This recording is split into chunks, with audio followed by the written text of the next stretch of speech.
Alléluia. Et on va juste préparer nos cœurs à recevoir. Frère Jean-Yves prêche la parole sans crainte. Alléluia. Est-ce qu'on peut battre nos mains pour le Seigneur encore une fois? Alléluia.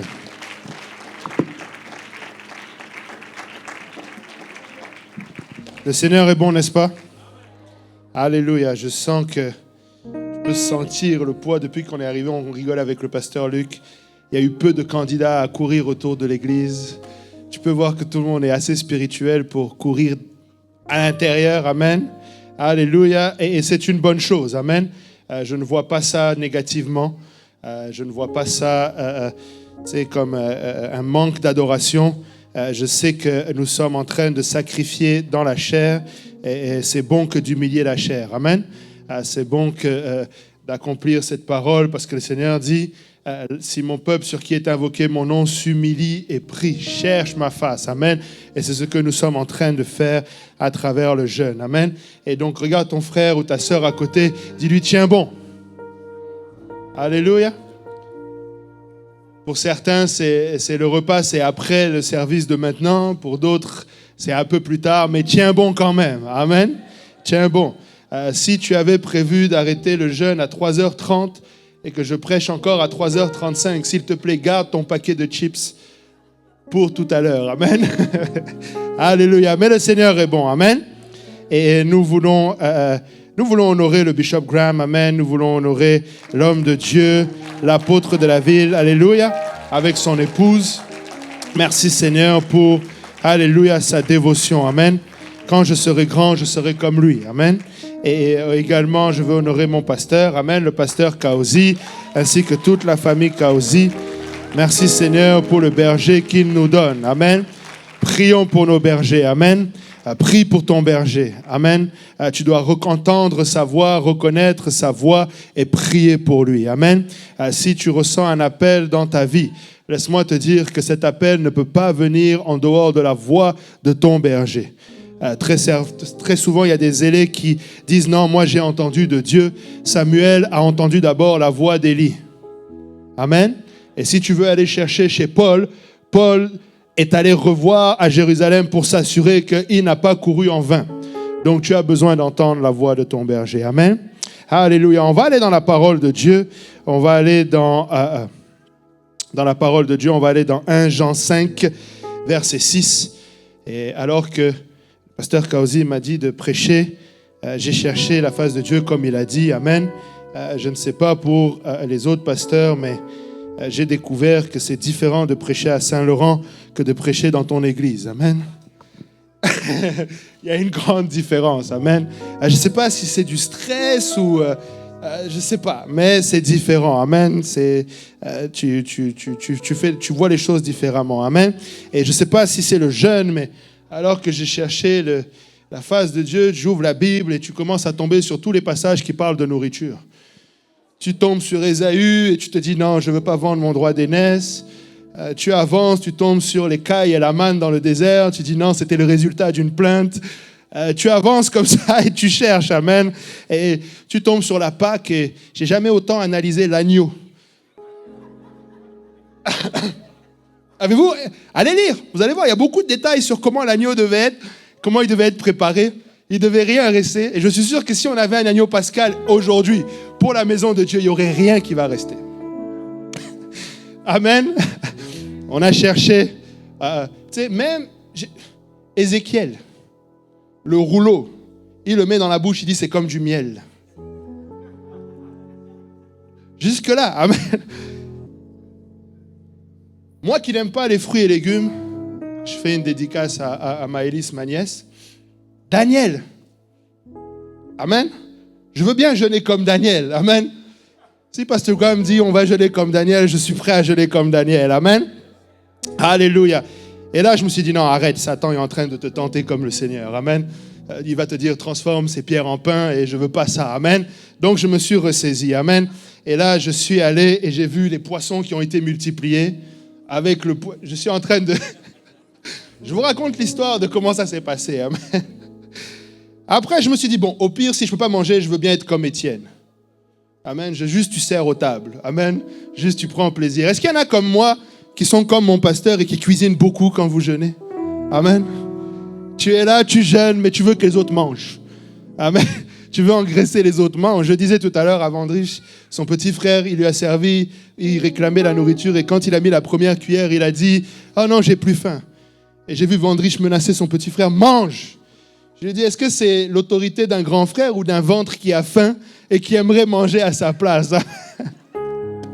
Alléluia. Mais le Seigneur est bon. Amen. Alléluia. Heureusement que Romains 14, 17 nous dit que le royaume des cieux, ce n'est pas seulement le manger et le boire. Amen. Alléluia. On va aller au ciel. Amen. Et pour ceux qui sont vraiment au bout, sache que les noces de l'agneau, on va manger. Amen. On va manger. Bon, 1 Jean 5, verset 6. La Bible nous dit, c'est lui, Jésus-Christ, qui est venu avec l'eau et du sang. Non avec l'eau seulement, mais avec l'eau et avec le sang. Et c'est l'Esprit qui rend témoignage, parce que l'Esprit est la vérité. Amen. Alléluia. Et par la grâce de Dieu, pour les prochaines minutes, je vais prêcher sur ce titre, au fil de l'eau. Amen, au fil de l'eau. Et pasteur, si tu peux prier pour nous.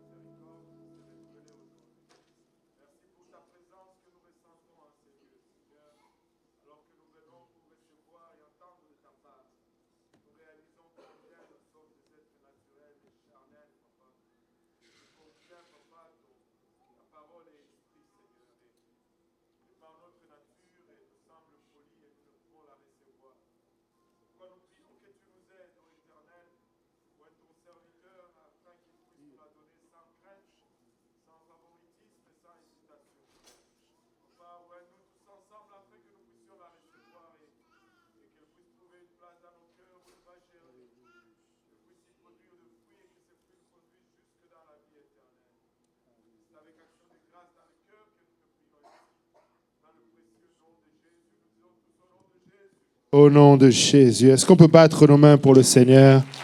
Alléluia. Est-ce qu'on peut anticiper ce que le Seigneur va faire parmi nous? Alléluia. Le Seigneur va opérer des miracles parmi nous. Le Seigneur va remplir de son esprit parmi nous. Alléluia. Et nous anticipons ce que le Seigneur veut faire. Alléluia. Vous pouvez vous asseoir. Amen. Alléluia. Et le Seigneur est venu avec l'eau et le sang. Amen. Savez-vous que le corps humain est constitué à 65% environ d'eau? Une personne moyenne d'à peu près 70 kilos, 65% d'eau. Et une chose qui est drôle, alors que le pasteur parlait de, quand tu as utilisé le mot élancé, c'est qu'il y a plus d'eau dans un corps mince que dans un corps plus gros. J'aurais pensé l'inverse, mais il y a plus d'eau dans un corps mince. Et on va le voir tout à l'heure, mais l'eau est un symbole du spirituel. Amen. Et ça ne m'étonne pas qu'il était encore plus virulent, mais qu'il a obéi avec ferveur. Amen. Et je disais, l'eau est la principale constituant du corps humain. La concentration de l'eau varie d'un organe à l'autre. L'ADN lui-même est composé à 65% d'eau. Le cerveau, 85%. Le sang, 95%. Les reins 70, l'œil 95, le foie 86, le poumon 83 et le cœur 79. Même les os sont composés à 22% d'eau. L'organisme élimine quotidiennement au moins 2 litres d'eau via la transpiration ou les excrétions, particulièrement l'urine. Et l'être humain doit compenser ses pertes et on le fait à travers la boisson. Lorsque tu bois, c'est 47% et la nourriture solide aussi contribue à cela. Amen.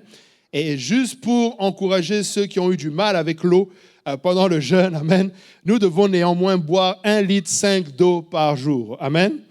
C'est important de boire. Amen. Et il faut boire. Lorsque tu jeûnes, il faut boire. Amen. La nourriture n'est pas dans l'eau, mais par contre, ton corps a besoin de l'eau. Amen. Je regardais aussi, et nous sommes dans un pays où il y a beaucoup d'eau. Amen. L'histoire du Canada est liée à l'eau. Et pendant la colonisation européenne, les cours d'eau étaient des corridors pour les transports de marchandises. Les navigateurs et les explorateurs ont pu avoir accès grâce à cette eau. Grâce au réseau des affluents de Mackenzie, le fleuve Mackenzie et le fleuve Saint-Laurent, ils ont permis de se déplacer. Et aujourd'hui, si vous regardez la plupart des grandes villes, comme Halifax, Québec, Montréal, Ottawa, Toronto, Winnipeg, Vancouver, sont toutes construites là où il y a de l'eau. Amen. Et d'ailleurs, j'ai été surpris de voir, je vous encourage à le faire, allez voir, vous voyez que Montréal, finalement, est vraiment tout petit au milieu, mais c'est vraiment parce qu'il était sur le fleuve Saint-Laurent qu'il y a pu avoir cette eau. Amen. Et aujourd'hui, je voudrais qu'on puisse faire un voyage dans la parole de Dieu au travers de l'eau. Amen. L'eau apparaît plus de 600 fois dans la parole de Dieu et je voudrais qu'on s'arrête sur certains points. Et notre port de départ, bien sûr, va être le livre de la Genèse. Amen. Tout est renfermé dans le livre de la Genèse. Amen. Genèse 1, à partir du verset 2, nous dit « Or, la terre était informe et vide. Les ténèbres étaient à la surface de l'abîme et l'Esprit de Dieu se mouvait sur les eaux. Et Dieu dit que la lumière soit et la lumière fut. Et Dieu vit que la lumière était bonne. Dieu sépara la lumière d'avec les ténèbres. Et Dieu donna la lumière jour. Et il nomma les ténèbres nuit. Il y eut un soir, il y eut un matin, ce fut le premier jour. Puis Dieu dit qu'il y ait une étendue entre les eaux et qu'elle sépare les eaux d'avec les eaux. Et Dieu fit l'étendue et sépara les eaux qui sont au-dessous de l'étendue d'avec les eaux qui sont au-dessus de l'étendue. Et cela fut ainsi. Et Dieu nomma l'étendue cieux et il y eut un soir et il y eut un matin. Amen. Et ici, nous voyons la création, et nous voyons la création de ce que nous connaissons comme être notre atmosphère. Amen. Nous avons besoin de l'atmosphère. Amen. Sans cette atmosphère, il n'y aurait pas la vie. Amen. L'atmosphère de la Terre est unique. Quand tu regardes le système solaire, il y a 8 planètes dans ce système. Mercure, Vénus, Terre, Mars, Jupiter, Saturne, Uranus et Neptune. Mais la planète Terre est la seule où il y a une atmosphère. Amen. Et c'est le seul qui permet la vie. Si vous êtes moindrement intéressé par ça, vous comprenez pourquoi il y a beaucoup qui sont en train d'essayer de chercher de l'eau quelque part, parce qu'ils se disent que si ils arrivent à trouver de l'eau, ils arriveront à trouver la vie. Mais laissez-moi vous dire, Dieu a fait cela ainsi. Il a créé cette terre avec cette atmosphère afin qu'il y ait la vie, mais pour une raison particulière. C'est pour que cette vie puisse le louer. Amen. Nous sommes là pour louer l'Éternel. Amen. Le psaume 150, verset 6 nous dit que tout ce qui respire loue l'Éternel. Amen. Et il nous commande de louer l'Éternel. Alléluia. Si tu es reconnaissant d'avoir, alléluia, cette atmosphère, tu veux louer l'Éternel. Amen. Non seulement il y a cette atmosphère physique qui nous permet de le louer, mais nous voulons le louer en esprit et en vérité. Amen. C'est pourquoi, alléluia, nous voulons le louer, alléluia, pour que sa présence descende parmi nous. Psaume 115, verset 16 nous dit, « Les cieux sont les cieux de l'Éternel, mais il a donné la terre au Fils de l'homme. » Amen. Et je veux que notre Dieu puisse venir et être au milieu de nous sur la terre. C'est pourquoi, alléluia, Psaume 22 nous dit, « Pourtant tu es le Saint et tu sièges au milieu des louanges d'Israël. » Alléluia. Alors si nous pouvons louer l'Éternel un moment, amen, si nous pouvons faire encore une fois descendre sa présence dans ce lieu, nous ne pouvons pas avoir une respiration conforme si nous ne louons pas l'Éternel. Nous ne voulons pas simplement, alléluia, nous contenter de respirer charnellement. Nous avons besoin d'oxygène spirituel. Nous avons besoin d'adorer l'Éternel. Même si je suis fatigué, je vais quand même louer l'Éternel. Même si mon âme est abattue, David dit, loue l'Éternel. Je le louerai encore parce que nous voulons la présence de Dieu au milieu de nous. Nous ne voulons pas simplement, alléluia, d'une atmosphère charnelle. Nous voulons une atmosphère spirituelle. Nous voulons que Dieu soit au milieu de nous. Nous voulons ressentir la liberté. Amen. Alléluia. Si nous avançons un petit peu sur le fil de l'eau, nous pouvons faire un autre arrêt dans Exode. Exode chapitre 14 nous dit, au premier verset, l'Éternel parla à Moïse et dit, parle aux enfants d'Israël, qu'ils se détournent et qu'ils campent devant Pi et Hahiroth, entre Migol et la mer, vis-à-vis de Baal-Tséphon. C'est en face de ce lieu que vous camperez près de la mer. Pharaon dira des enfants d'Israël, ils sont égarés dans le pays, le désert les enferme. Vous voyez, l'Éternel venait de donner une grande délivrance à Israël. Il venait de les libérer de l'Égypte à travers 10 plaies qui ont frappé le peuple égyptien et qui ont démontré la supériorité de l'Éternel face à n'importe quelle divinité, face à n'importe quelle idole. Je viens dire ici à quelqu'un, si tu crains une idole, si tu crains, alléluia, n'importe quelle autre divinité, peut-être parce que tes ancêtres l'ont servi, laisse-moi te dire que l'Éternel est le Dieu tout-puissant. Il n'est pas seulement le Dieu puissant, mais il est le Dieu tout-puissant. Il ne reste rien aux autres idoles. Ils peuvent peut-être imiter comme ils l'ont fait en Égypte, mais l'Éternel aura le dernier mot. À partir du verset 8, la Bible dit « L'Éternel endurcit le cœur de Pharaon, roi d'Égypte, et Pharaon poursuivit les enfants d'Israël. Les enfants d'Israël étaient sortis la main levée. Les Égyptiens les poursuivirent et tous les chevaux, les chars de Pharaon, ses cavaliers et son armée les atteignirent campés près de la mer vers Pi-Hahiroth vis-à-vis de Baal-Tséphon. Pharaon s'approchait des enfants d'Israël, élevèrent les yeux et voici les Égyptiens étaient en marche derrière eux. Et les enfants d'Israël eurent une grande frayeur et crièrent à l'Éternel. Ils dirent à Moïse, n'y avait-il pas de sépulcre en Égypte sans qu'il fût besoin de vous mener mourir au désert? Que nous as-tu fait en nous faisant sortir d'Égypte? N'est-ce pas là ce que nous te disions en Égypte? Laisse-nous les servir les Égyptiens, car nous aimons mieux servir les Égyptiens que de mourir dans le désert.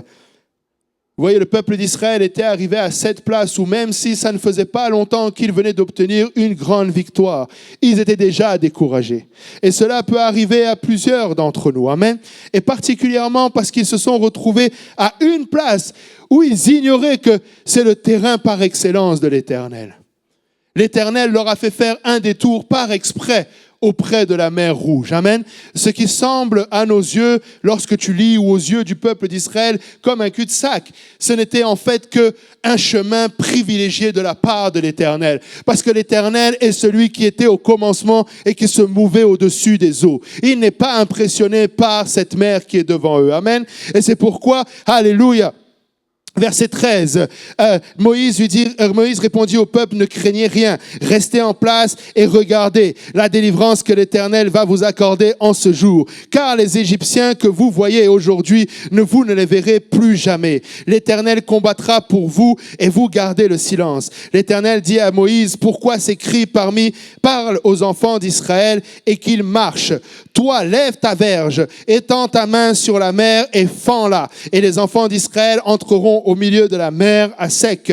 Et moi, je vais endurcir le cœur des Égyptiens pour qu'ils entrent après eux. Et Pharaon et toute son armée, ses chars et ses cavaliers feront éclater ma gloire. Verset 18, et les Égyptiens sauront que je suis l'Éternel quand Pharaon, ses chars et ses cavaliers auront fait éclater ma gloire. Laissez-moi vous dire, alléluia, lorsque tu parcours le fil de l'eau, tu trouves la gloire de l'Éternel. Amen. Peu importe la situation, laisse-moi te dire qu'il est celui qui fait un chemin là où il n'y a pas de chemin. Il n'est pas impressionné par la mer Rouge. Il n'est pas impressionné par l'ennemi qui te poursuit. Fais-lui confiance. Amen. Rentre dans ce lieu. Amen. Commence à invoquer le nom de ton Dieu. Commence à lui exposer. Amen. Sans murmure, mais avec confiance. Amen. Moïse connaissait son Dieu. Moïse connaissait que ce que Dieu commence, il le termine. Amen. Il n'est pas seulement l'alpha. Il est l'alpha et l'oméga. Amen. Il n'est pas seulement le commencement, il est le commencement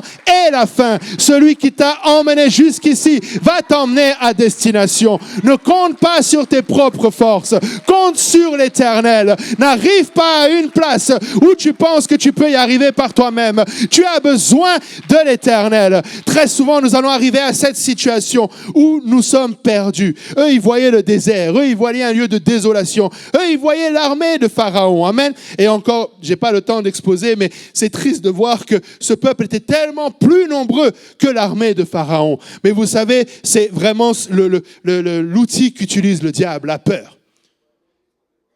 Il va te faire croire qu'il est plus puissant. Il n'y a pas un char, il n'y a pas un cheval, il n'y a pas une lance, il n'y a pas une épée, il n'y a pas un sort, il n'y a pas une malédiction qui peut résister à la puissance de l'Éternel. Il n'y a pas une puissance qui peut résister devant l'Éternel. Peu importe la situation dans laquelle tu te trouves, Dieu peut faire un chemin. Et le chemin se trouve dans les eaux. Le chemin se trouve dans la prière. Le chemin se trouve lorsque tu vas arriver à cette place et comprendre que ça ne sera pas par tes propres moyens. Ils n'avaient rien. Ils n'avaient pas de bateau. Ils n'avaient pas le temps d'en construire. Peut-être qu'il n'y en a pas la moitié qui savaient nager. Il y avait des enfants. Ils avaient des biens. Mais laissez-moi vous dire, Dieu leur a fait un chemin au milieu de la mer. Et ils ont traversé la mer à sec. Et cette même mer, cette même voie de sortie sera celle qui va engloutir tes ennemis. Parce que laisse-moi te dire, le Seigneur le prend personnel. Ce n'est pas seulement ton combat, c'est celui de l'Éternel. Et je me rappelle, c'était dans mes tout débuts, les premières prédications du pasteur Graham, et j'étais choqué, je vous avoue un peu. Il disait, Dieu nous utilise comme appât. Dieu l'a fait avec Israël, c'était littéralement, il a utilisé Israël comme un pas pour un but, que sa gloire puisse éclater. Donc laisse-moi te dire que ta situation va glorifier l'Éternel. Accroche-toi, continue à persévérer dans la prière, ne te relâche pas et vois la gloire de Dieu. Veux-tu glorifier Dieu? Persévère, fais-lui confiance, vois-le faire ce chemin là où il n'y a pas de chemin. Si on reprend, alléluia, le fil de l'eau, le prochain arrêt, on le fait dans Deutéronome 11, alléluia, à partir du verset 8. Deutéronome 11, verset 8 nous dit ainsi, « Vous observerez tous les commandements que je vous prescris aujourd'hui, afin que vous ayez la force de vous emparer du pays où vous allez prendre possession. » Est-ce que quelqu'un a des promesses de l'Éternel? Amen. Alléluia. Je sais que vous avez des promesses parce que je vous ai vu le 31 décembre chanter double, double. Amen. Qui aime la double portion ici? Alléluia. Double portion. Amen. Il y a une portion pour ce monde. Amen. Le Seigneur veut nous bénir ici sur terre. Mais ne t'attache pas aux bénédictions de cette terre. Attends-toi aux plus grandes qui sont dans le ciel. Amen. Alléluia. Nous entendons cela. Mais le Seigneur a des promesses. Nous a fait des promesses. Amen. Verset 9, il nous dit, afin que vous prolongiez vos jours dans le pays que l'Éternel a juré à vos pères de leur donner, et à eux et à leur postérité, pays où coule le lait et le miel. Car le pays dont tu vas entrer en possession n'est pas comme le pays d'Égypte, d'où vous êtes sortis, où tu jetais dans le champ ta semence et les arrosais avec ton pied comme un jardin potager. Le pays que vous allez posséder est un pays de montagnes et de vallées qui boit les eaux et de la pluie du ciel. Amen. C'est un pays dont l'Éternel, ton Dieu, prend soin, sur lesquels l'Éternel, ton Dieu, a continuellement les yeux. Du commencement à la fin de l'année, si vous obéissez à mes commandements, je vous prescris aujourd'hui.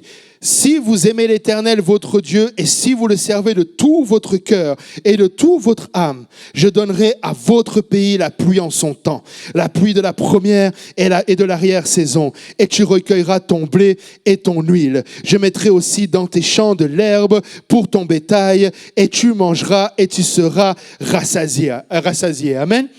Je ne sais pas pour vous, mais je veux la pluie de Dieu. Nous sommes en train de jeûner. Nous sommes en train de prier en ce mois de janvier. Merci. Et ce n'est pas juste par coutume.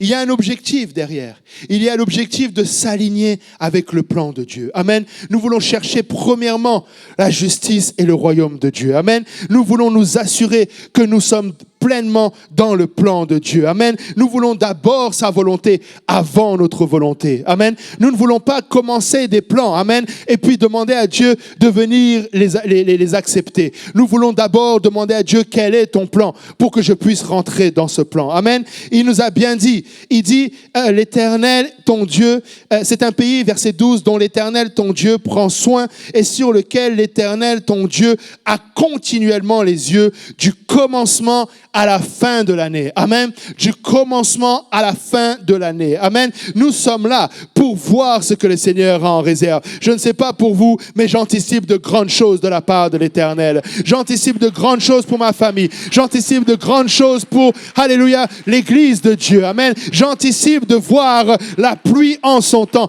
Je ne veux pas seulement chanter. Je refuse d'être un adorateur qui n'adore pas en esprit et en vérité. Peuple de Dieu, nous devons adorer en esprit et en vérité. Nous chantons en anglais « I can see a cloud ». Amen. Je ne vais pas m'aventurer, ne me demandez pas, je ne vais pas y aller. Amen. Je vois certains qui s'attendaient à ce que j'y aille. La note est trop haute pour moi. Amen. Mais ce nuage, c'est la pluie. Amen. Et cette pluie apporte le réveil. Amen. Il apporte la guérison. Et je veux voir ce nuage. Amen. Je veux que le Seigneur déverse de sa pluie. Je ne veux pas juste chanter parce que ce sont des bonnes paroles. Peut-être que ceux qui l'ont écrit ont pensé qu'ils l'avaient bien écrit. Mais laissez-moi vous dire, l'Esprit de Dieu qui est en moi me fait savoir que Élie a prié pour la pluie. Et juste une paume de main a suffi à lui dire que le Seigneur a répondu. C'est pourquoi je vais prier. Je vais intercéder. Je vais continuer. Je ne vais pas relâcher jusqu'à ce que le Seigneur déverse de sa pluie. Je veux que le Seigneur déverse de sa pluie.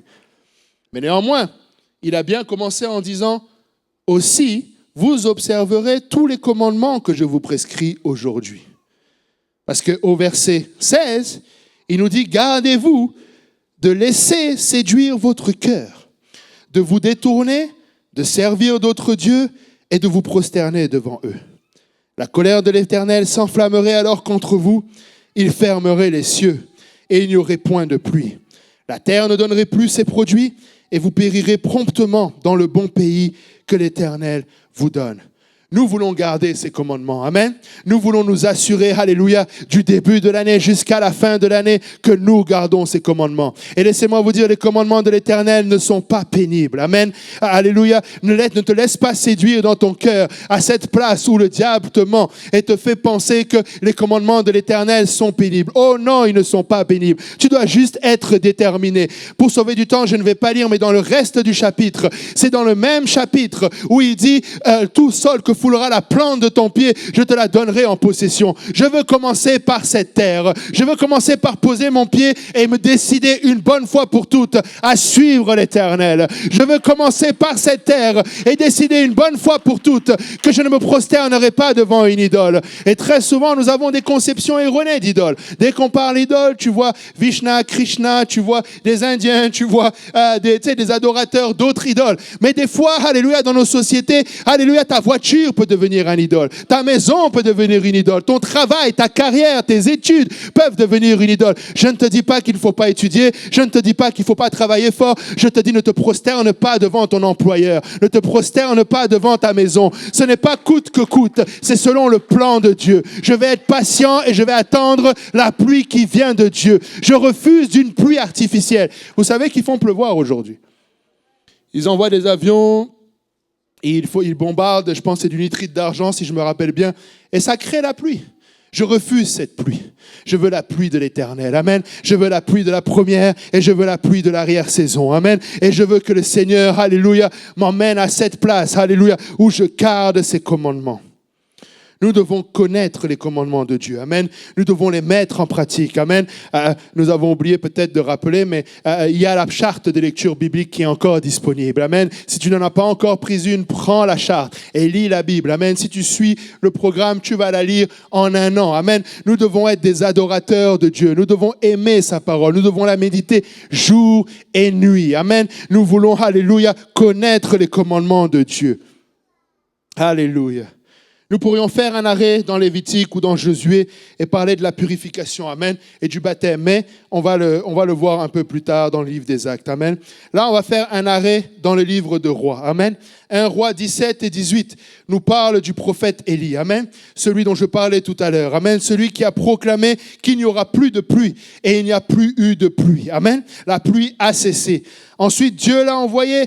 Toujours au fil de l'eau, il a envoyé un torrent de Kérit qui l'a abreuvé. Amen. Le Seigneur avait pourvu pour lui. Laisse-moi te dire, tu n'as pas à craindre. Amen. Alléluia. Si le Seigneur, alléluia, t'appelle, Prêche seulement la parole sans crainte, ni faveur, ni hésitation. N'hésite pas à proclamer les oracles de Dieu. Amen. N'hésite pas à faire confiance à Dieu. Il a une provision pour son serviteur. Amen. Il a une provision pour son enfant. Amen. Ne te dis pas que tu n'es pas capable ou que Dieu va t'oublier. Non, Dieu ne va pas t'oublier. Amen. Ensuite, il y a le sacrifice d'Élie. Amen. Lorsque Élie a défié les prophètes de Baal, rappelez-vous, il a demandé au peuple d'Israël d'arrêter de clocher. Amen. Et il a commencé à défier les prophètes de Baal. Ils ont dit, nous allons tous ensemble plutôt, vous d'un côté et moi de l'autre, apporter un sacrifice à l'Éternel. Et là, lorsque tout était prêt de la part de Élie, il a déversé de l'eau. Amen. Il a déversé de l'eau partout. Mais cette eau n'a pas empêché, alléluia, l'Éternel de répondre par le feu. Amen. L'Éternel a répondu par le feu et il a été su que Jéhovah est le Dieu Tout-Puissant. Amen. Qu'il est le seul vrai Dieu. Ensuite, après ça, Élie est parti et c'est dans l'épisode de 1 Roi 18 où nous voyons Élie prier 7 fois pour la pluie afin qu'elle revienne et elle est revenue. J'ai une question pour vous. Comment se fait-il que Élie a fait une prière relativement courte et le feu est descendu? Mais lorsqu'il a fallu que la pluie vienne, il est parti et 7 fois il a envoyé son serviteur. Pourquoi est-ce qu'il n'a pas juste prié une fois, sachant qu'il venait déjà de proclamer que la pluie était en train d'arriver? Amen. Laissez-moi vous dire, lorsque le feu est descendu, c'était pour que Dieu manifeste sa puissance et son autorité.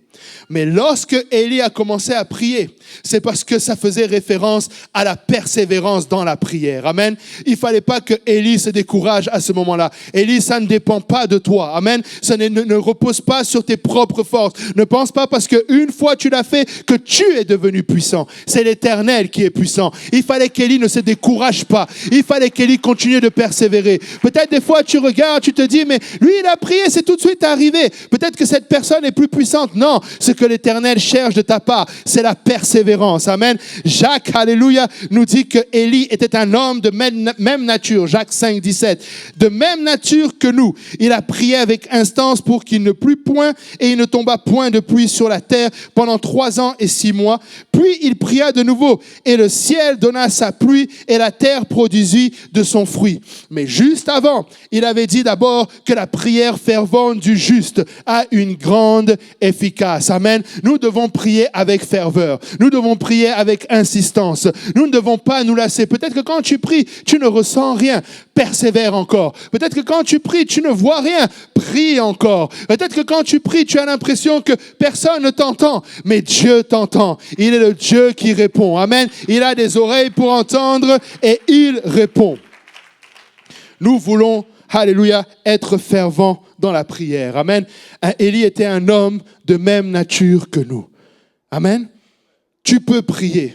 Tu peux prier pour ta famille. Tu peux prier pour tes amis. Tu peux prier dans le milieu de travail. Alléluia. Qu'en 2006, le Seigneur déverse sur nous un zèle de prier, alléluia, sans crainte. Amen. De prier sans intimidation. Amen. Ne retiens pas la prière. Elle ne dépend pas de toi. Tu as un collègue de travail qui dit qu'il a mal à la tête. Est-ce que je peux prier pour toi?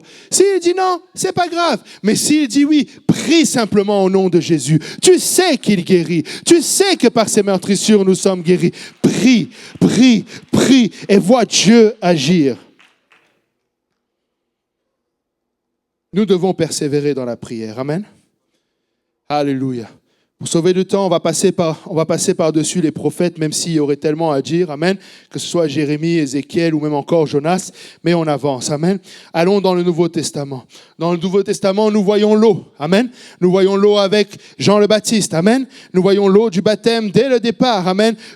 Et l'eau du baptême de Jean-Baptiste. Ensuite, nous le voyons aussi avec les convertis dans le livre des Actes. Amen. Nous voyons aussi l'eau transformée en vin par Jésus aux noces de Cana. Mais je voudrais m'arrêter d'abord dans Matthieu 14. Matthieu 14, verset 22. Matthieu 14, verset 22 nous parle de cet épisode où le Seigneur marche sur les eaux. Aussitôt après, il obligea les disciples à monter dans la barque et à passer avant lui de l'autre côté pendant qu'il renverrait la foule. Quand il fut renvoyé, il monta sur la montagne pour prier à l'écart. Et comme le soir était venu, il était là seul. La barque était déjà au milieu de la mer, étant battue par les flots, car le vent était contraire. Avez-vous l'impression, comme moi, c'est peut-être juste moi, que très souvent, que ce soit le peuple d'Israël ou les apôtres, ils sont souvent dans des situations confrontées de galère. Ils se retrouvent souvent à cette place où ils ont besoin de crier à l'Éternel. Amen. L'Éternel nous met à l'épreuve. Mais il n'y a aucune épreuve que tu ne peux surmonter par sa grâce. Amen. L'Éternel te voit. Amen. Ne pense pas que tu es seul dans cette histoire. Amen. À la 4e veille de la nuit, verset 25, Jésus alla vers eux, marchant sur la mer. Quand les disciples virent marcher sur la mer, ils furent troublés et dirent, c'est un fantôme. Et dans leur frayeur, ils poussèrent des cris. Jésus leur dit aussitôt, rassurez-vous, c'est moi, n'ayez pas peur. Pierre lui répondit, Seigneur, si c'est toi, ordonne que j'aille vers toi sur les eaux. Et il dit, viens. Pierre sortit de la barque et marcha sur les eaux pour aller vers Jésus. Mais voyant que le vent était fort, il eut peur. Et comme il commençait à enfoncer, il s'écria, Seigneur, sauve-moi. Aussitôt Jésus étendit la main, le saisit et lui dit, homme de peu de foi, pourquoi as-tu douté? Et ils montèrent dans la barque et le vent cessa. Ceux qui étaient dans la barque vinrent se prosterner devant Jésus et dirent, tu es véritablement le Fils de Dieu. Amen. Alléluia. Dans ce passage, ce qui est intriguant de voir, c'est que, encore une fois, ils étaient dans une situation de trouble et ils ont commencé à craindre. Mais est-ce que je peux apporter votre attention sur... Ils ont commencé à pousser des cris, pas quand ils l'ont vu, mais quand ils se sont dit c'est un fantôme. C'est comme si au départ, ce n'était pas un problème. Mais là, ils ont réalisé qu'un homme ne peut pas marcher sur l'eau. Et les pensées ont commencé à jouer. Laissez-moi vous dire, nous devons ramener les pensées captives à l'obéissance de Jésus-Christ. Nous devons savoir, alléluia, que le diable joue avec nos pensées. Amen. Alléluia, ça commence toujours dans les pensées. Amen. Nous voulons que le nom de Jésus, alléluia, soit appliqué dans nos vies. Amen. Si tu as, alléluia, des troubles avec des pensées, invoque le nom de Jésus. Amen. Le nom de Jésus est puissant pour renverser toute forteresse. Amen. Lorsque tu ramènes tes pensées captives à l'obéissance de Jésus-Christ, tu fais que tout ce qui s'élève en hauteur contre la connaissance de Jésus-Christ tombe. Amen. Et donc, dès qu'ils se sont dit que c'est un fantôme, c'est là qu'ils ont commencé à crier. Et là, il a fallu que le Seigneur les rassure en leur disant, c'est moi, n'ayez pas peur. Et là, Pierre a repris la vigueur. Parce que Pierre connaît son Seigneur. Amen.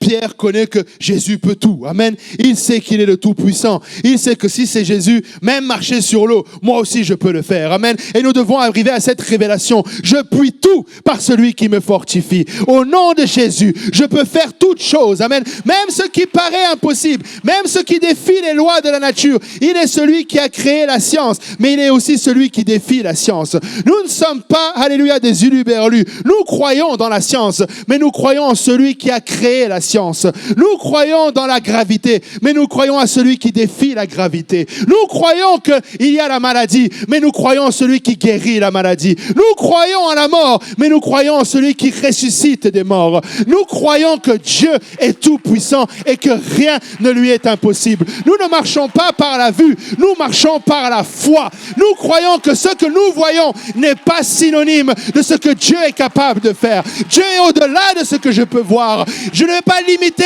ce que Dieu peut faire par ce que je vois.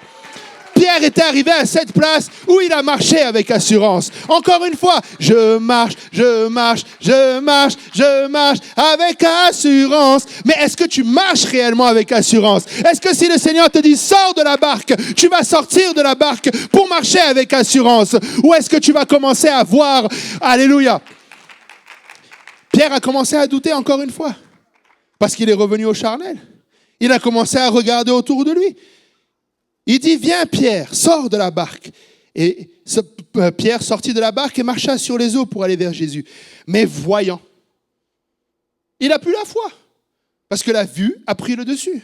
Voyant, alléluia, que le vent était fort, il eut peur. Et comme il commençait à s'enfoncer, il s'écria, Seigneur, sauve-moi. Et encore une fois, le diable joue avec nous. Parce qu'il n'a pas vu l'eau, parce que l'eau était déjà là. Amen. Il n'a pas vu, c'était pas l'eau le problème, mais le vent. Et vous savez, il est le prince de l'air. Amen. Il va tenter de t'intimider. Et pendant que je préparais ça, je me suis rappelé, patron, de ce que tu m'avais raconté quand vous étiez allé au Sénégal. Et cette tempête qui s'était levée et qui voulait vous empêcher de prêcher la parole de Dieu. Ils étaient au Sénégal et ils devaient aller prêcher. Ils annonçaient une tempête avec une forte pluie.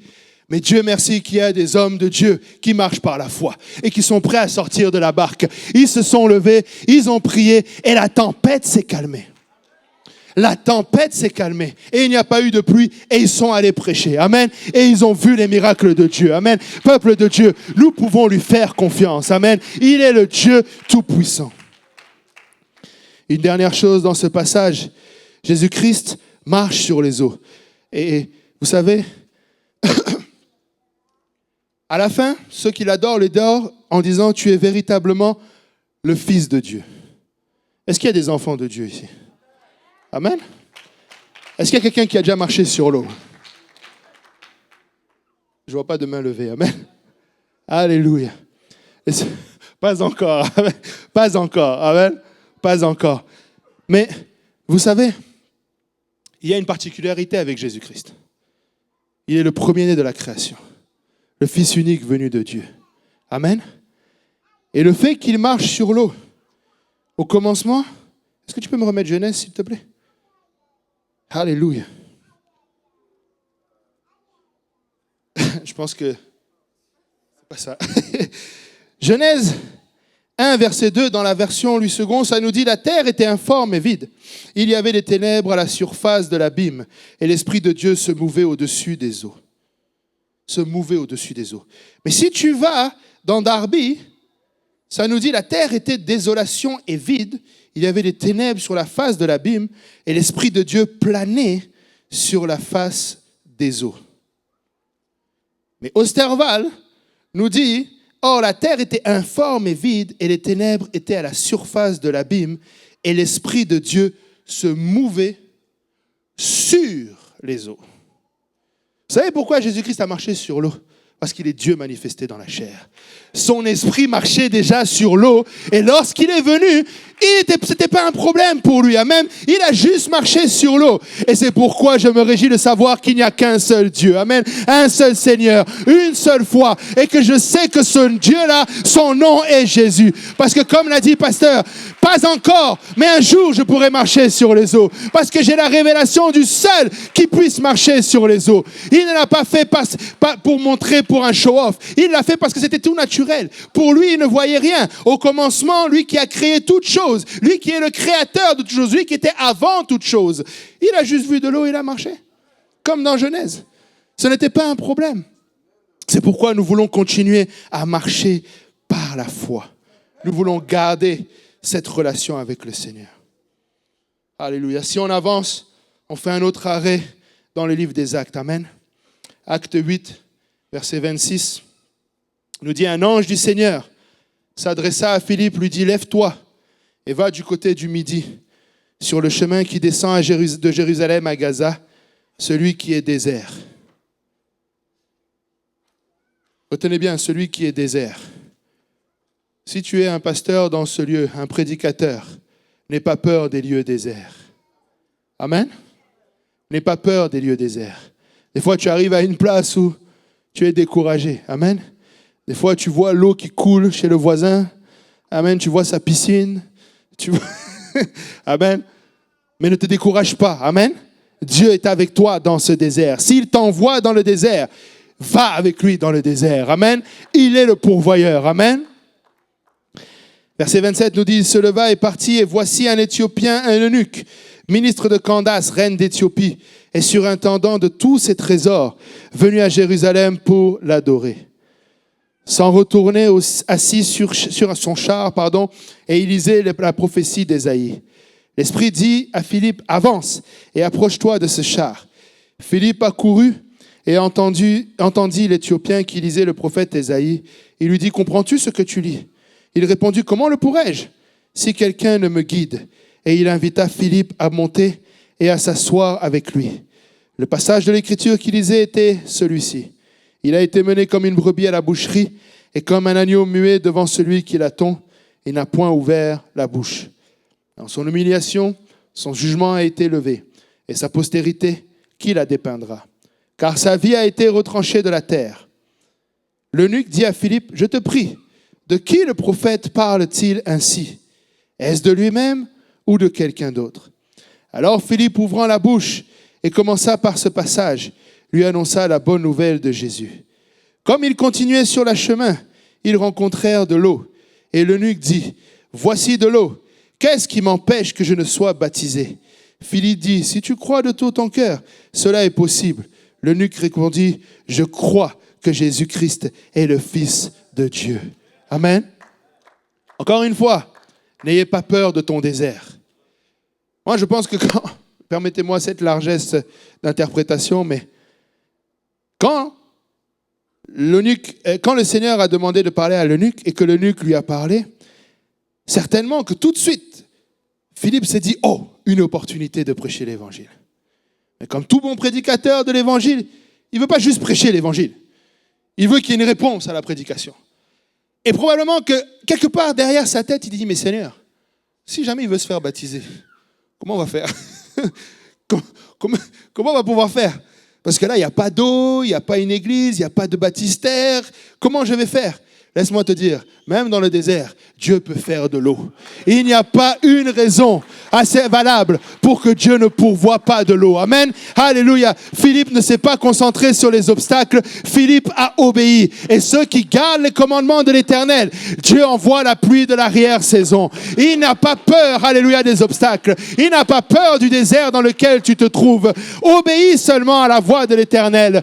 Garde ses commandements. Prêche l'évangile et vois la réponse arriver. Le Seigneur ne résiste pas à un cœur assoiffé.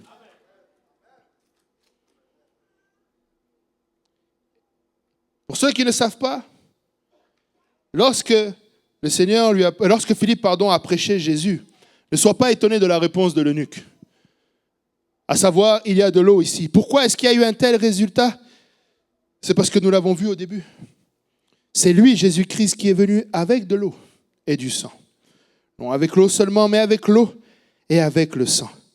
Et c'est l'Esprit qui rend témoignage, parce que l'Esprit est la vérité. Pas seulement avec l'eau. Jean-Baptiste était venu avec l'eau. Amen. Jean-Baptiste baptisait. Il baptisait d'eau pour la repentance. Amen. Mais le passage qu'on vient de lire nous dit qu'il n'est pas venu avec l'eau seulement, mais avec l'eau et le sang. Amen. Et c'est pourquoi, alléluia, il a eu cette réaction. Parce que le fait qu'il soit venu avec le sang, la Bible nous dit que sans effusion de sang, il n'y a pas de pardon des péchés. La raison pour laquelle, alléluia, Dieu a été manifesté en chair, c'est afin d'apporter ce sang sur l'autel et de pouvoir permettre le pardon des péchés. La parole de Dieu déclare que tous ont péché et la conséquence c'est qu'ils sont privés de la gloire de Dieu. La Bible nous dit que le salaire du péché, c'est la mort. Alléluia. Mais laissez-moi vous dire qu'il n'est pas venu avec l'eau seulement. Il est venu avec l'eau et avec le sang. Il est venu avec l'eau. Et Jean-Baptiste avait dit de quoi? De croire en celui qui viendrait après lui, c'est-à-dire en Jésus. Nous avons une bonne nouvelle plutôt, qui transforme le cœur. 1 Corinthiens 15 nous dit de la bouche de l'apôtre Paul, « Je vous ai enseigné avant tout, comme je l'avais aussi reçu, que Christ est mort pour nos péchés selon les Écritures, qu'il a été enseveli et qu'il est ressuscité le 3e jour selon les Écritures. » Amen. Tu veux obéir à cet évangile. Tu veux prendre cette bonne nouvelle. Malheureusement, nous vivons dans un monde autosuffisant. Nous vivons dans un monde où nous n'avons plus, alléluia, l'impression que tout dépend de Dieu. Le monde est devenu malade. Le monde nous fait manger des fraises en plein hiver au Québec. Ce n'est pas normal. Les fraises ne poussent pas au Québec en hiver. Allô? Vous savez, aujourd'hui, pour nous, ça nous est facile. Mais moi, je crois, et ça, pour le coup, sortez-le de tout le reste. Mais je crois que s'il y a bien un outil que le diable utilise, c'est l'aisance dans notre société. C'est cette capacité facile que nous avons à tout acheter. sommes une société de consommation où à la moindre difficulté, nous cherchons l'argent. L'argent va venir répondre à tous nos besoins. À l'époque, si tu voulais manger, tu avais intérêt d'avoir planté, tu avais intérêt d'avoir semé, d'avoir été patient, d'avoir fait ton travail avec diligence, d'avoir prié que Dieu envoie la pluie pour que ça pousse. Aujourd'hui, tu te dis non, je vais juste aller à Maxi. Amen. Et si tu veux aller t'offrir un bon restaurant, qu'est-ce que tu fais? Des heures supplémentaires. Amen. Et tu sais, on achète tout. Mais il est temps que nous apprenions à dépendre de l'Éternel. Amen. Nous devons arriver à cette place où, Seigneur, j'ai besoin de toi. Nous devons avoir cette dépendance avec l'Éternel. Nous devons être capables de dire, Seigneur, je dépends de toi. Parce que vous savez, la réponse à l'Évangile, parfois, tu sais, quand tu prêches, ça heurte un mur, mais ça heurte le mur de l'orgueil. Ça heurte ce mur où, quelle bonne nouvelle.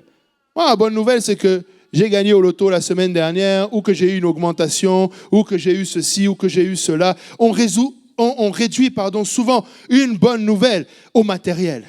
On réduit souvent une bonne nouvelle à la réussite. On réduit souvent une bonne nouvelle aux choses charnelles. Mais si nous pouvions réduire, ou plutôt ouvrir notre esprit pour le coup, et regarder à la bonne nouvelle des bonnes nouvelles. Tout n'est pas, alléluia, l'évangile. Amen. Une bonne nouvelle reste une bonne nouvelle. Mais l'évangile est la bonne nouvelle. Amen. Christ est mort pour nous. Il a été enseveli et il est ressuscité le 3e jour. Si nous pouvions avoir un peuple qui reconnaît cette bonne nouvelle. Seigneur, tu m'as sauvé. C'est une bonne nouvelle. Je disais récemment, c'est facile de remplir une église. C'est vraiment pas compliqué de remplir les bancs d'une église. Si tu te mets à la fin du service, pasteur Luc, de l'église de Montréal-Nord, et que tu distribues $100 à chaque personne qui sort, je te garantis que même ceux qui n'évangélisaient pas vont commencer à appeler leurs amis. Ils vont commencer par leurs frères, leurs sœurs, leurs cousins, leurs cousines pour que ça reste dans la famille.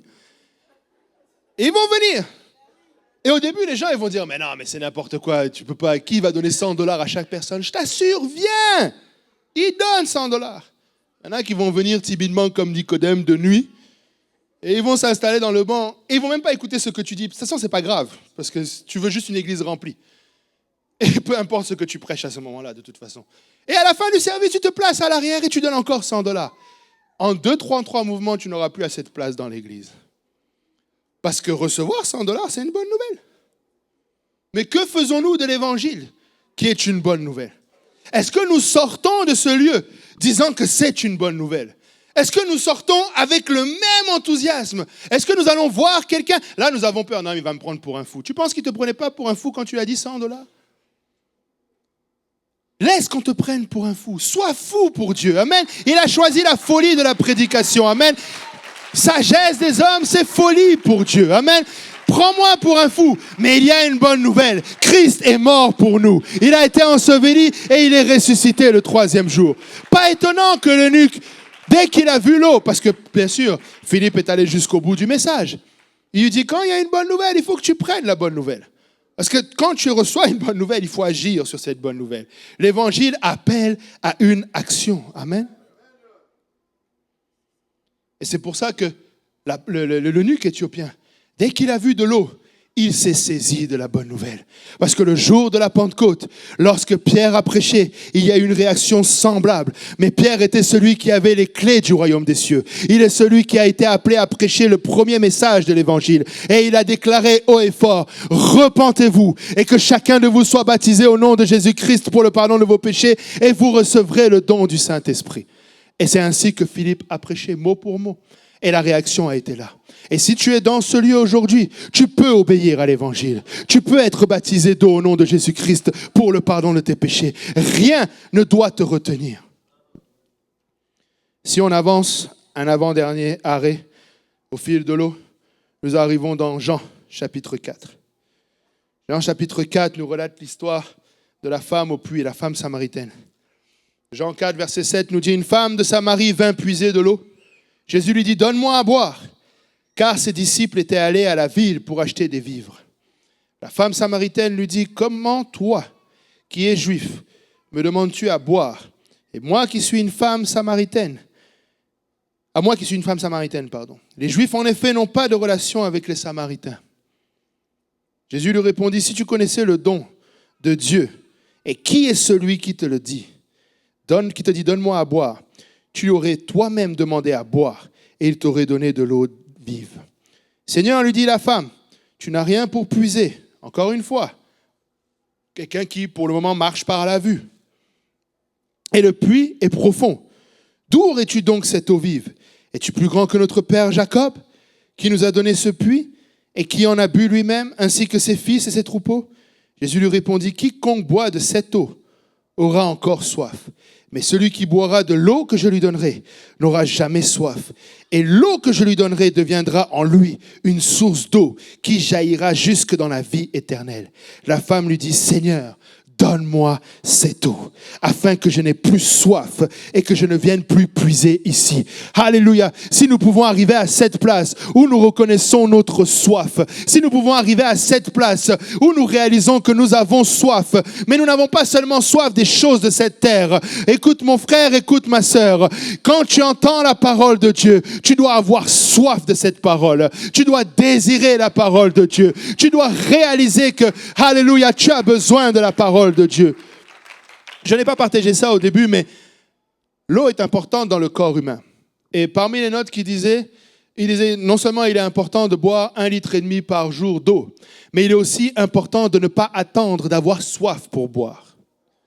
Lorsque tu as soif, c'est un signe de ton corps que tu es déjà déshydraté. N'attends pas d'avoir soif. N'attends pas une situation compliquée. N'attends pas d'avoir, je vois certains qui sortent les bouteilles d'eau. N'attends pas d'avoir soif. Amen. Alléluia. Tu sais que tu as soif. Amen. Tu sais qu'il est celui qui peut donner de l'eau de la vie. Alléluia. Et celle après quoi tu n'as plus jamais soif. Je veux, alléluia, devenir une source d'eau qui jaillira jusque dans la vie éternelle. Je ne sais pas pour vous, mais si je viens au 1375 rue Poirier, c'est pour une seule chose, la vie éternelle. Alléluia. Je ne viens pas, alléluia, parce que je n'ai rien à faire. Je ne viens pas, oui, certes, parce qu'il y a la présence de Dieu. Mais j'espère, Seigneur, pardonne-moi que ce ne soit pas égoïste. Mais de toute façon, ce n'est pas égoïste, parce que la vie éternelle, c'est pour être avec Dieu, non? Amen. Il y a un objectif, frères et sœurs. Je ne cherche pas une église cool. Je ne cherche pas une église... Écoutez-moi bien. Les chantres, là. Chantez, mais pour la vie éternelle. Nous n'avons pas besoin d'une chorale qui perfectionne la musique. Comme dirait le frère Mutombo, nous avons besoin des adorateurs avant d'être des musiciens.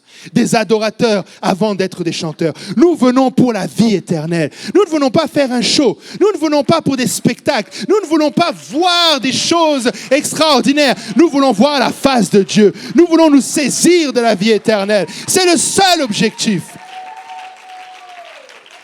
Nous voulons nous saisir de la vie éternelle. Il n'y a rien de plus important que cela. Et c'est pourquoi nous allons prêcher Jésus-Christ. Parce que nous savons que c'est lui qui a de l'eau vive. Amen. Nous savons qu'il est le seul. Je ne veux pas perdre mon temps. Tu sais, une fois, je parlais avec quelqu'un, on débattait sur l'unicité. Il me dit, non, mais toi, le seul objectif que tu veux, c'est me baptiser. Je dis, oui, bon, c'est vrai. Mais... Je lui ai dit, mais. Il dit, tu sais, ce que je désire par-dessus tout, c'est que tu te saisisses de la révélation que j'ai eue.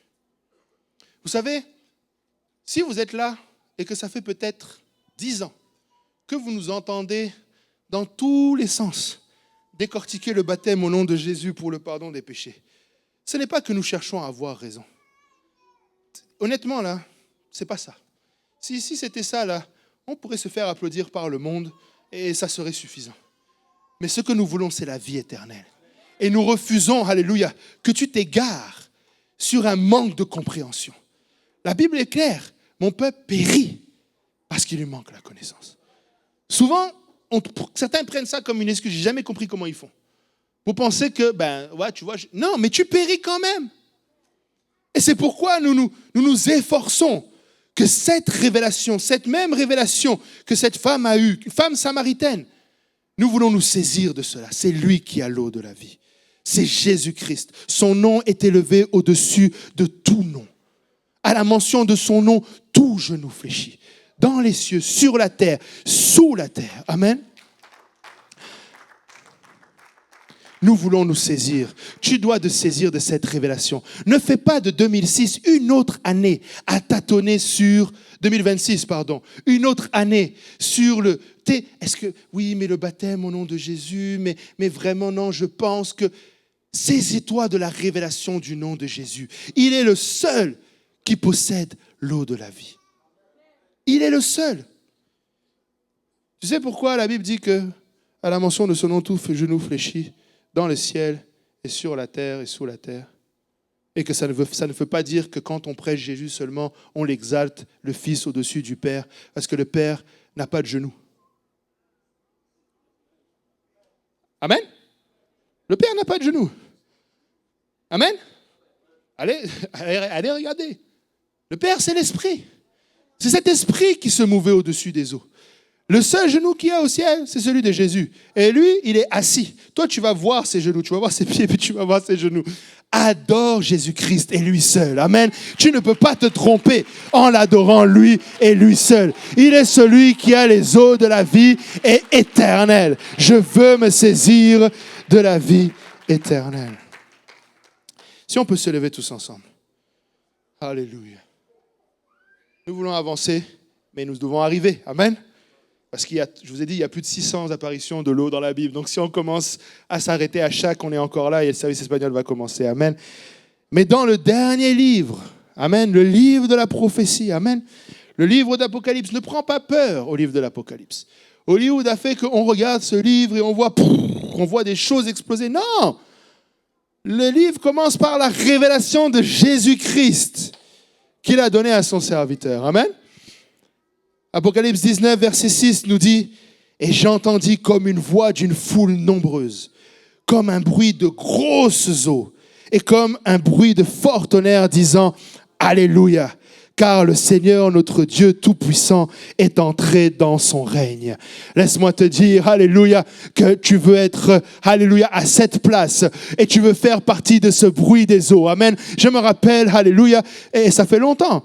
J'étais tout nouveau quand le pasteur Kaouzi faisait la promotion de la conférence générale. Tu sais, patron, pourquoi je voulais aller à la conférence générale? Parce qu'une fois, tu as dit, c'est comme dans l'Apocalypse.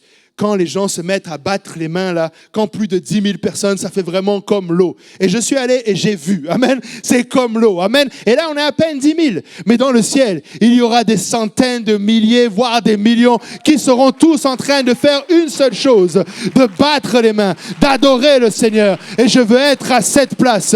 Je veux arriver à cet endroit où nous sommes en train d'adorer le Seigneur. Apocalypse 21, versets 5 à 6 nous dit « Et celui qui était assis sur le trône dit « Voici, je fais toutes choses nouvelles. » Et il dit « Écris, car ces paroles sont certaines et véritables. » Il me dit « C'est fait. Je suis l'alpha et l'oméga, le commencement et la fin. À celui qui a soif. » Est-ce que quelqu'un a soif? J'espère que au fil de l'eau, vous avez eu soif là. À celui qui a soif, je donnerai de la source de l'eau de la vie gratuitement. Il a payé le prix pour toi. Il est allé à la croix pour cela. Il a souffert pour que tu puisses avoir accès à cette eau gratuitement. Apocalypse 22, verset 1 nous dit « Il me montra un fleuve d'eau de la vie, limpide comme du cristal, qui sortait du trône de Dieu et de l'agneau. Au milieu de la place de la ville et sur les deux bords du fleuve, il y avait un arbre de vie, produisant 12 fois des fruits, rendant son fruit chaque mois et dont les feuillages servaient à la guérison des nations. » Tu sais, sans eau, rien ne pousse. Sans eau, rien ne pousse. Et même que, juste avec de l'eau, ça peut pousser. Mais tu as besoin de l'eau pour pousser. Et si tu veux porter du fruit pour l'Éternel, et tu veux porter du fruit pour l'Éternel, parce qu'il dit que celui qui ne porte pas du fruit, il sera enlevé. Si tu veux porter du fruit, tu veux être rempli de l'Esprit du Seigneur. Tu veux être rempli de l'Esprit du Seigneur. Tu veux absolument que cette eau vienne en toi. tu veux avoir cette soif pour recevoir l'Esprit du Seigneur. Dernier verset, au verset 17 du chapitre 22, le retour du Seigneur. Est-ce qu'il y en a qui attendent le retour du Seigneur? Et j'ose croire que si tu es dans ce lieu et que tu n'as peut-être même pas encore pleinement obéi à l'Évangile, tu sais que le Seigneur revient. Si tu ne le savais pas, il revient bientôt. Il revient pour son épouse. Le verset 17 nous dit, « Et l'Esprit et l'épouse disent, viens. Et que celui qui entende dise, viens. » Est-ce qu'on peut tous dire ensemble, viens. Et que celui qui a soif vienne. Amen. Si tu es dans ce lieu et que tu sens cette soif, viens à lui. Ils disent que celui qui a soif vienne et que celui qui veut prenne de l'eau de la vie gratuitement. La présence de Dieu est dans ce lieu. Ne sors pas d'ici en restant assoiffé de plus de Dieu. Il est là pour te combler. Il est là pour étancher cette soif. Il a dit à cette femme, celui qui boira de cette eau n'aura plus jamais soif. Ne cours pas après un autre enseignement. Ne cherche pas une autre conviction. N'endurcis pas ton cœur. Aujourd'hui, c'est le jour du salut. Maintenant, c'est l'heure acceptable. L'autel est ouvert si on peut venir à l'avant. Si vous êtes dans ce lieu, alléluia, et que vous n'avez jamais été rempli du Saint-Esprit, vous pouvez l'être aujourd'hui. Le Seigneur est disposé à déverser de son esprit sur toute chair. Il est là pour te remplir. Et si tu te poses la question à savoir si tu as déjà reçu cette eau, est-ce que tu veux confirmer que tu as reçu cette eau? Laisse-moi te dire que le Seigneur a permis qu'il y ait un signe évident. Évident que tu as reçu le Saint-Esprit. Et c'est le fait de parler en d'autres langues. Une langue que l'Esprit te donne de t'exprimer. Pas une langue charnelle comme toi tu le penses, que ce soit l'anglais ou le français, mais une langue que l'Esprit te donne de t'exprimer. Alléluia Jésus. Le Seigneur est là. Si tu as soif dans ce lieu, pouvons-nous faire une chose? Pouvons-nous commencer par une prière de repentance? Parce que ça prend premièrement la repentance. Et lorsque nous allons prier pour la repentance, je vais vous demander une chose, de louer l'Éternel. Nous voulons créer cette atmosphère dont nous avons parlé au début, où le Seigneur descend et le Seigneur remplit son peuple. Amen. Alléluia. Fermons les yeux et prions cette prière de repentance. Seigneur éternel, notre Dieu et roi. Papa, Seigneur, merci pour ta grâce, Seigneur. Merci, Seigneur, alléluia, pour ta parole, Papa. Merci, Seigneur, alléluia, pour cette bonne nouvelle de l'Évangile. Papa, Seigneur, mais nous réalisons une chose, Papa, aujourd'hui. Papa, c'est que nous sommes à cette place, Papa, où nous avons péché devant toi, Seigneur. Péché devant toi et toi seul, éternel, notre Dieu et roi. Et je viens prier aujourd'hui, Papa, que tu nous pardonnes de tous nos péchés, Seigneur, que tu nous pardonnes de toute iniquité, Papa. Seigneur éternel, mon Dieu, mon roi, nous avons cherché à droite et à gauche, Papa. Seigneur, une réponse, Papa, à nos questions. Nous avons, Seigneur, cherché à combler ce vide en nous, Papa, par toutes sortes de choses, Papa. Mais aujourd'hui, nous venons à tes pieds, Papa. Nous venons, Seigneur éternel, notre Dieu et roi, te prier, Seigneur, que tu nous pardonnes, Seigneur. Nous venons prier, Seigneur, que tu nous touches, Papa. Ce sang précieux avec lequel tu es venu, Papa, et qui a coulé à la croix de Golgotha, Seigneur. Qu'il nous lave et qu'il nous purifie, Seigneur. Qu'il nous rend plus blancs que neige éternelle. Oh, Seigneur, nous avons besoin de toi aujourd'hui, Seigneur. Papa, Seigneur, viens, Papa. Viens toucher encore, Papa. Viens purifier encore, Seigneur. Hirobo shataya raba senderebe kiata. Hirobo kataya sandaraba shataya raba. Oh, certainement, Seigneur, tu es dans ce lieu. Seigneur, et nous voulons cette eau, Papa, aujourd'hui. Seigneur, nous désirons, Papa, Seigneur. Nous sommes assoiffés de toi, Seigneur. Alléluia, remplis-nous aujourd'hui, Papa. Alléluia, si nous pouvons commencer à élever son nom, alléluia. Si nous pouvons commencer à créer cette atmosphère, alléluia, dans laquelle Dieu vient siéger. Et si tu es là et que tu n'as pas encore été rempli du Saint-Esprit, alléluia, tu peux le recevoir aujourd'hui. Cette soif peut être étanchée aujourd'hui. Tu peux être rempli de cette eau aujourd'hui. Élève ta voix vers celui qui peut te donner cette eau. Il est le seul pourvoyeur de cette eau vive.